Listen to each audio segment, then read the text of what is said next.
Hello, happy Friday, and the the third day of summer, officially of summer, and it is getting hot here. This weekend's going to be really hot. Anyway, I wanted to talk to you a little bit about the literacy narrative that is due on Monday. But I wanted to go over it with you because I am sure that many of you and most of you will be working on it this weekend and Monday in order to get it submitted on time. So to begin with, in our content section, you can see there's a little overview about what a literacy narrative is. And a literacy narrative is a narrative essay. And a narrative essay is a story that is told from a specific point of view, and usually it is a first-person point of view. And for this assignment, it is from your point of view because it is your literacy narrative. Now, literacy has to do with reading and writing, or the ability to read and write. We're going to expand this a little bit and just look at this as a narrative about some type of educational experience that you have had in your life. And it could very well be about your education, whether something in high school or something that has to do with you coming back to college. But you have to make sure to read the instructions carefully.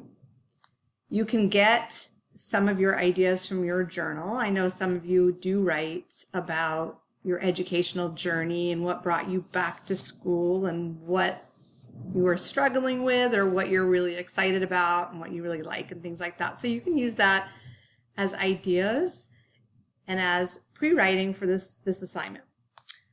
But if you look here, it says write a minimum of 525 to 650 words.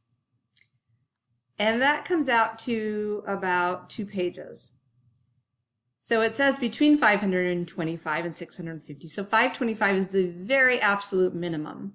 And if you write 525 words and don't go anywhere beyond that, then you might have a really good paper, but you also might end up with a average paper, a C, maybe a low B. Because in order to get a higher grade, an A or a B, you need to go above and beyond what is the minimum requirements, okay? Because B is above average and A is much above average, which we usually consider it an exemplary paper or assignment and a model that other students could use to look at to try to strive for in their own work. So in your narrative essay, you want to make sure that you're sharing your own story, a specific scenario or moment in your life that has to do with your own educational journey. And again, as I said, it doesn't always have to be just traditional school, but something that you learned from an experience you had a learning experience from. You want to apply what you have learned and what you know so far. And this week, in the week 4 discussion, we're talking about literacy narratives. There are 3 essays that you have been reading, one about a woman's journey coming out as gay and learning how to accept herself even in the face of hate that she experienced. And it has a really cool correlation or like a parallel story about Martin Luther King and the struggle for civil rights that is being paralleled because the gay rights movement or the LGBTQ movement is also a civil rights movement. There's also another one about a young African-American boy growing up in the 60s. Actually, I think it was the 50s, even way before the civil rights period, and going to school and experiencing racism, but having a teacher who was loving and supportive and treated him equally and helped him to sort of integrate into the classroom and for him to see how intelligent he is and for others to see that as well.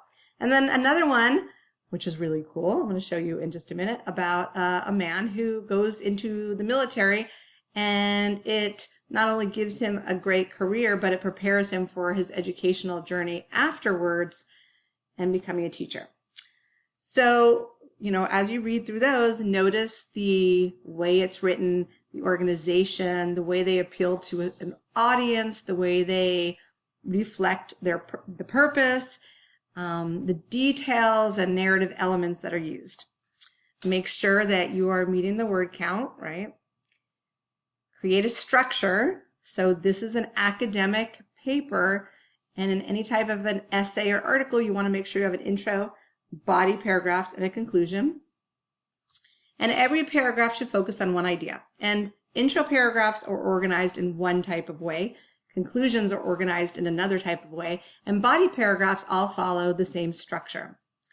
So I've also included here an APA template that you can use to make sure it's done in APA formatting or APA style. And that includes a title page. And if you use any sources, it includes a reference page. And this is an example so you can see it, what it looks like. There are other resources here. And then I've provided you with a lot more literacy narratives. This is the only student written one. This is one of my students. It's a really nice paper, and I'll show you in just a minute. But these are other professionally written papers. Papers or literacy narratives written by professional authors. And some of my favorites that I've had my students read in helping them prepare for narrative essays in the past. Okay. So I noticed that one of the essays was open, and this is my military service about the man who went into the military, but it also helped him to pursue his education afterwards and his career. And so if you notice, this is his introduction, and it starts with military service has been positive and important part of his life. But we don't know why at that point, but he gives a little bit of background about serving in the armed forces, and I guess he was in the U.S. Air Force and going to Korea, the Korean War. But he ends with his thesis, and he says that basically, if we look right here, travel and interacting with people in different parts of the U.S. and the world, which is what he did in the military, and it helped him increase his education in order to pursue a career in education and counseling. So we know that not only was he in the military and served his country, but this also was what helped him to pursue his education and his career in counseling. And then he goes back in time to growing up. And then he talks about the draft. Notice how these paragraphs start with sequencing. Okay, so he starts by telling us, sort of beginning this chronologically, that he grew up in this certain place, but after he graduated, he was encouraged to continue his education. It's a long sentence, but this is called the topic sentence. It tells you exactly what this paragraph is going to be about, and every paragraph is focused on one point.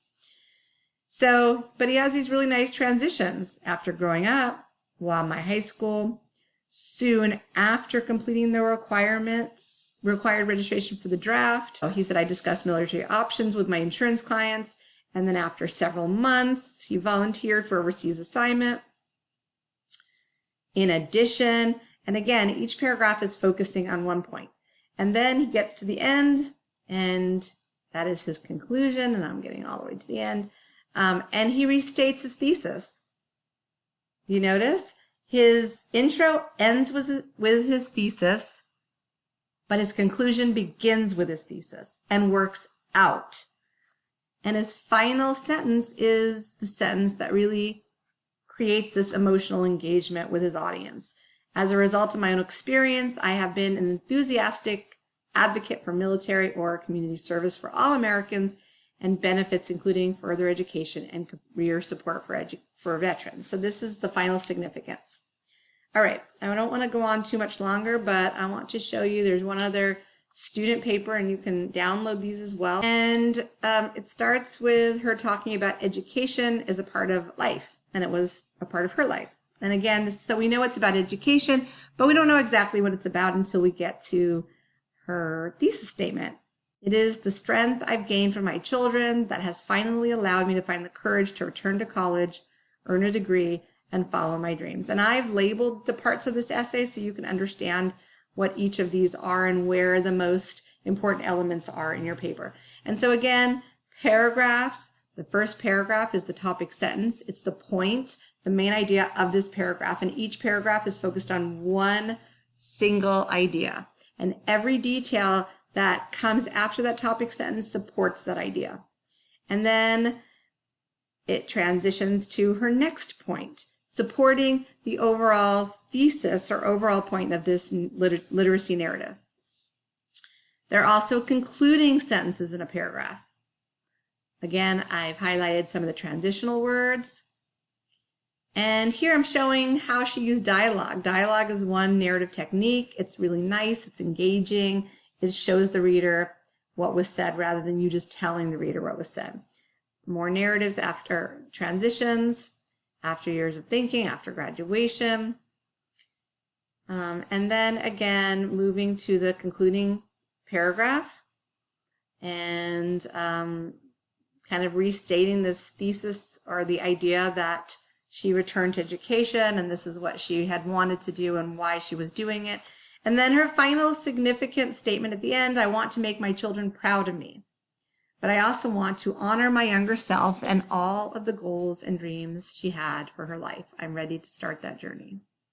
There it is. Okay. So, well, that at least made it smaller. So this is your paper that you're going to be writing. Make sure you're using a grammar and spell check as well. There's, let's see, some additional requirements. That's basically editing and proofreading and editing it. And if you have any questions about this, let me know. And I hope you have a great rest of your Friday and a nice weekend.